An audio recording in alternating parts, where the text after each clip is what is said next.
Kulon Progo, Pak Haji Sutejo, apakah bisa mendengar saya, Pak Sutejo? Siap, Pak. Siap. Baik, Pak. silahkan. Kami persilahkan Bupati Kulon Progo. Assalamualaikum warahmatullahi wabarakatuh. Salam sejahtera untuk kita semua. Yang saya hormati Pak Budi selaku moderator, Pak Oscar, Sekjen,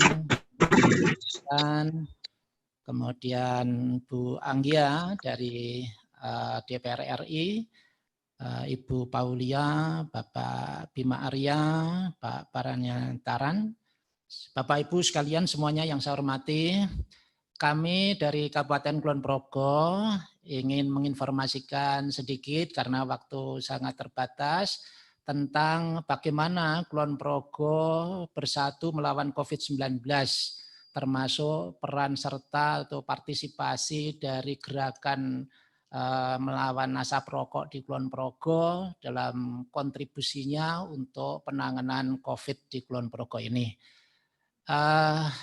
Bapak Ibu sekalian yang saya hormati, bahwa Kulon Progo ini merupakan salah satu dari 4 kabupaten dan 1 kota di daerah istimewa Yogyakarta. Kami berdasarkan kapasitas daerah yang ada, maka dalam rangka melawan COVID-19 ini berintikan upaya optimalisasi peran serta masyarakat atau dengan kata lain ya pemberdayaan masyarakat. Oleh karena itu ketika kemudian terjadi pandemi COVID-19 ini, maka di Kabupaten Kulon Progo langsung dibentuk gugus tugas penanganan COVID-19 ini, mulai dari tingkat kabupaten, kecamatan, desa, bahkan sampai dusun, bahkan kemudian sampai tingkat RW dan RT itu kemudian ada relawan-relawan dan seterusnya dan seterusnya. Sehingga oleh karena itu maka penanganan COVID di Kabupaten Kulon Progo ini selain memang ditangani oleh gugus tugas kabupaten, jaringan kita ini sampai ke komunitas masyarakat terkecil di lapangan. Oleh karena itu gerakan kami ini sangat kompak. Maka kemudian hasil akhir dari semuanya itu kita lihat di sana gerakan-gerakan termasuk anak-anak muda. Ini ada Dimas Diajeng membagi masker, terus kami menyiapkan shelter untuk teman-teman saudara-saudara kita yang perlu untuk isolasi atau dikarantina. Tentang isolasi sendiri sebenarnya setiap kami kedatangan itu pemudik atau pulang kampung atau tamu yang kemudian harus mentaati protokol kesehatan dengan isolasi mandiri 14 hari, maka setiap keluarga yang didatangi itu kemudian melaksanakan isolasi mandiri itu secara betul-betul mandiri. Sehingga meskipun gugus tugas di tingkat dusun, desa, kecamatan sampai kabupaten, ini meskipun kita menyiapkan ada 345 shelter yang kita siapkan dengan kapasitas 1.913 tempat tidur atau bisa menampung 1.913 orang. Namun sampai hari ini untuk yang shelter yang disiapkan gugus tugas pada semua tingkatan itu hanya berisi 32 orang saja. Sebab yang lainnya itu bisa ditampung di rumah masing-masing keluarga yang dituju ketika mereka pulang kampung atau datang. Dan ini merupakan bagian dari bagaimana kita memotivasi, mensosialisasikan semangat warga masyarakat untuk bersama-sama mengantisipasi ini COVID-19 ini. Sehingga kemudian kami semua tingkatan gugus tugas ini aktif untuk melakukan monitoring. Setiap hari, setiap petang hari habis maghrib sampai yang isya ini kita update data terus menerus setiap hari. Dan hasilnya bisa dilihat Bapak Ibu sekalian bahwa dari 4 kabupaten dan 1 kota di seluruh provinsi daerah istimewa Yogyakarta hasil akhirnya bisa dilihat bahwa Kabupaten Kulon Progo ini terendah penderita yang positif COVID-19, positif karena terdampak virus corona ini hanya 11. Sedangkan untuk kabupaten lain dan kota ini ada yang 29, ada yang 43, ada yang 60, ada yang 93 yang positif untuk satu daerah. Nah, Kulon Progo ini hanya ada 11 saja. Itu pun sekarang yang 10 sudah sembuh. Sehingga kami hanya tinggal merawat 1 orang saja dari jumlah kumulatif 11 itu. Jadi sejak pertama ada pandemi COVID ini, jumlah kumulatif yang positif ini hanya 11. Itu pun yang 10 sudah sembuh dan sekarang kami tinggal merawat 1 saja. Nah, mohon doanya mudah-mudahan 1 itu pun segera sembuh dan kemudian kemarin sekitar 4-5 hari yang lalu bahkan Kulon Progo sudah nihil positif, artinya sudah nol, tidak ada yang positif karena sudah sembuh semua. Nah, beberapa hari yang lalu ini tambah 1 sehingga kita masih merawat 1. Kami mohon doanya mudah-mudahan 1 itu pun segera sembuh dan tidak tambah lagi yang positif. Bapak Ibu hadirin sekalian yang saya hormati, memang upaya-upaya yang kita lakukan ini mendapatkan dukungan dari warga masyarakat yang sangat luar biasa sehingga kemudian hasilnya seperti itu. Pemberdayaan atau optimalisasi peran serta masyarakat ini menjadi kunci utama bagi Kulon Progo sehingga mampu menekan mengendalikan COVID-19 ini dengan hasil seperti tersebut. Kami akan beralih ke kaitannya dengan peran serta masyarakat dalam pengendalian rokok supaya waktunya efektif efisien. Jadi untuk Kulon Progo ini sudah sejak tahun 2014 sudah memiliki peraturan daerah tentang kawasan tanpa rokok, yaitu dengan peraturan daerah nomor 5 tahun 2014. Maka disitulah kami di Kabupaten Kulon Progo ini ada beberapa gerakan atau program atau inovasi-inovasi terkait dengan bagaimana kita mensosialisasikan pelaksanaan kabupaten tanpa asap rokok ini. Di sana ada gerakan namanya Semarku, yaitu sinergi bersama mengurangi asap rokok Kulon Progo.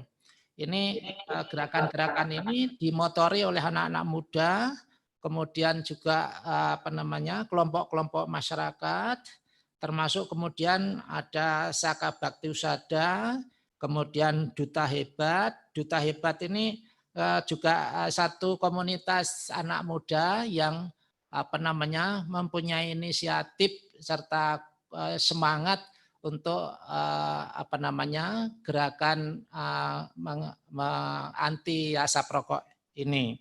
Bahkan kita juga ada kampung-kampung bebas asap rokok.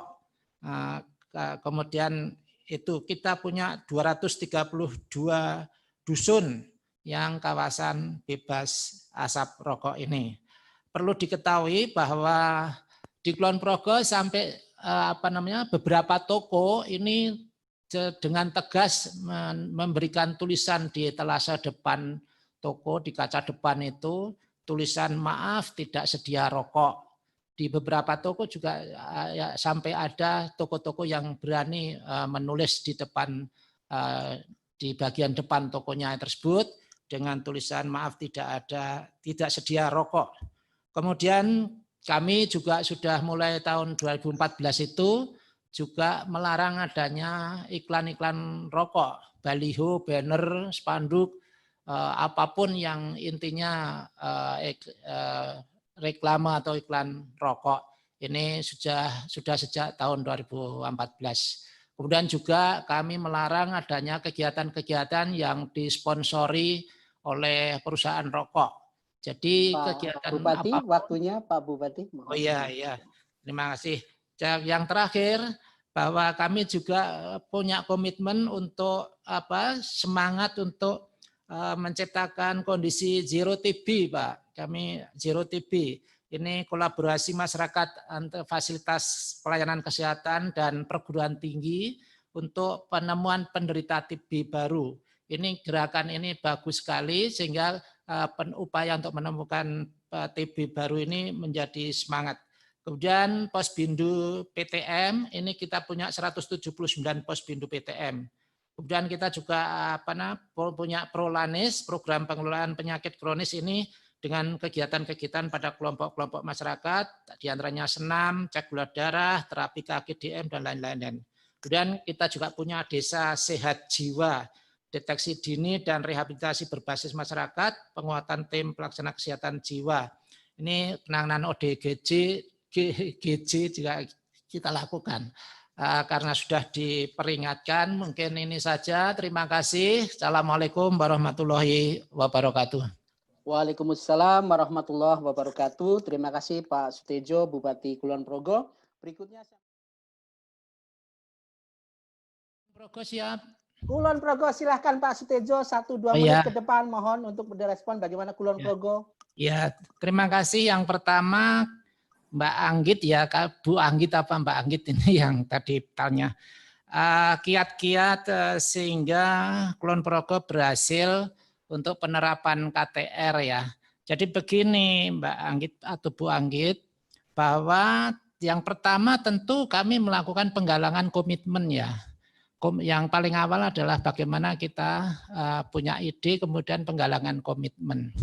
Jadi tentu ini memerlukan dukungan berbagai pihak, sehingga kami memang kemudian dilakukan komunikasi awal untuk mendapatkan dukungan ini pada tokoh-tokoh masyarakat, pimpinan-pimpinan lembaga, dan tentu saja teman-teman dari para lingkup dinas kesehatan ini banyak sekali yang kemudian ini yang kemudian kita lobby ke legislatif untuk kemudian melahirkan Perda nomor 5 itu tahun 2014 itu.